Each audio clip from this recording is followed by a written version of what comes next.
আমার চ্যানেলে সবাইকে স্বাগত। দেখতেই পাচ্ছ তোমাদের সামনে রয়েছে আজকে হলো মাধ্যমিকে 2024-এর জিওগ্রাফির কোশ্চেন। জিওগ্রাফি কোশ্চেনের সমস্ত ছোটো প্রশ্ন নিয়ে আজকে আলোচনা করব 2024 এর আগের ক্লাসগুলোতে আমি তোমাদের 2017, 18, 19, 20 এবং 21 পরীক্ষা হয়নি 22 এবং 23 নম্বর স্কুল আলোচনা করে দিয়েছিলাম।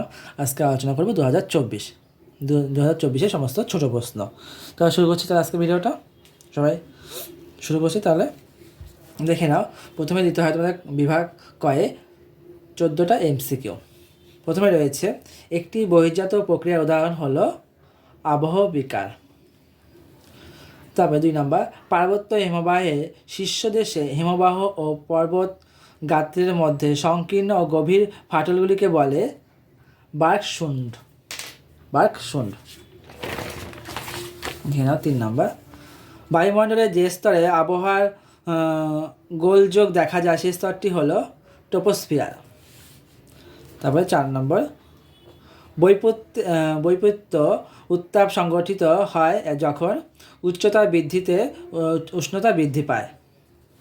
5 নম্বর, ভূপৃষ্ঠে কোনো একটি স্থানে জোয়ারের সঙ্গে ভাটার সময় পার্থক্য হলো 6 ঘন্টা 13 মিনিট। তারপর 6 নম্বর দেখো, সমুদ্রের যে স্থানে উষ্ণ ও শীতল স্রোত উভয়ে মিলিত হয় তাকে বলে হিমপ্রাচীর। তবে 7 নম্বর, বিষাক্ত নয় এমন একটি বজ্রপাতের নাম হলো ধানের খোসা। তবে 8 নম্বর, ভারতের উত্তরে পার্বত্য অঞ্চলে অবস্থিত একটি লবণাক্ত হ্রদের নাম হলো প্যাংগং হ্রদ। 9 নম্বর, ভারতের একটি মুখ্য বৃষ্টি ছায়া অঞ্চলের নাম হলো শিলং মালভূমি। দেখে নাও 10 নম্বর, ব্যাসল্ট শিলায় আবহবিকারের ফলে সৃষ্ট মৃত্তিকা হলো কৃষ্ণ মৃত্তিকা। 11 নম্বর, ভারতের কেন্দ্রীয় কার্পাস গবেষণা কেন্দ্রটি অবস্থিত নাগপুরে। 12 নম্বর, বনজ ভিত্তিক শিল্পের একটি উদাহরণ হলো কাগজ শিল্প। ভারতে ডেট্রয়েট বলে পরিচিত হলো চেন্নাই। উপগ্রহ চিত্রে নদী ও জলাশয়ের যে রঙের সাহায্যে নির্দেশ করা হয় তা হলো সবুজ। এবার দেখে নেব শুদ্ধ অশুদ্ধ। বিভাগ ক্ষয়ে রয়েছে শুদ্ধ অশুদ্ধ। 6টি তোমাদের অ্যান্সার করতে হবে।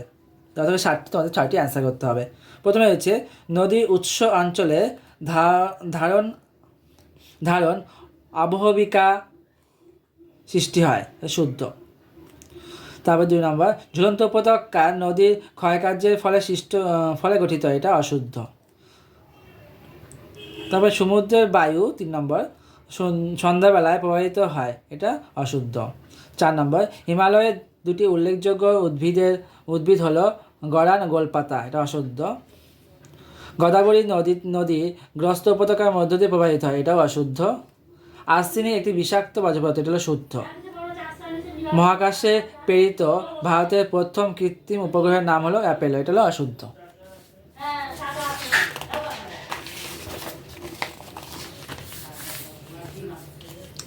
এবার দেখে না শূন্যস্থান।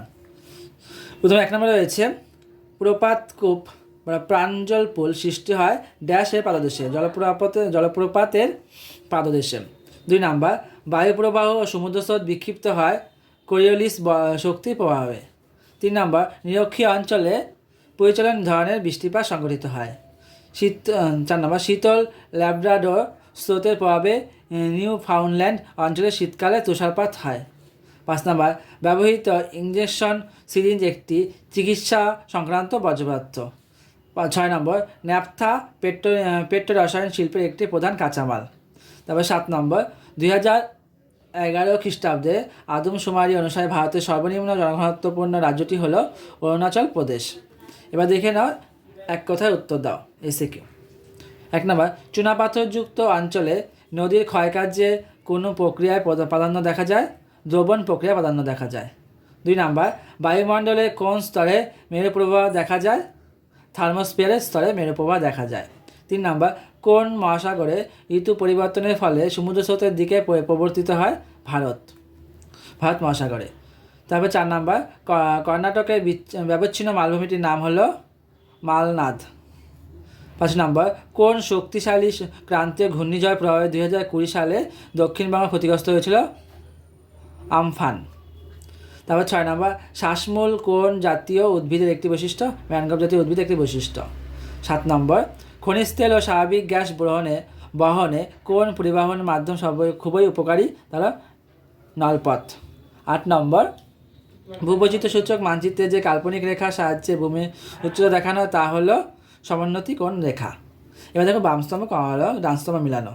কাশ্মীর উপত্যকা হয়ে যাবে জাফরান। লুনি নদী রাজস্থান। রোডোডেনড্রন আলপীয় উদ্ভিদ পর্বত না বলে দিচ্ছি, আলস পর্বত থেকে বলে দিচ্ছি, এটা আলপীয় উদ্ভিদ। সালেম হয়ে গেল শঙ্কর ইস্পাত কেন্দ্র। আজকের ভিডিওটা এই পর্যন্ত। ভালো লাগলে অবশ্যই কমেন্ট, শেয়ার এবং লাইক করতে ভুলবে না।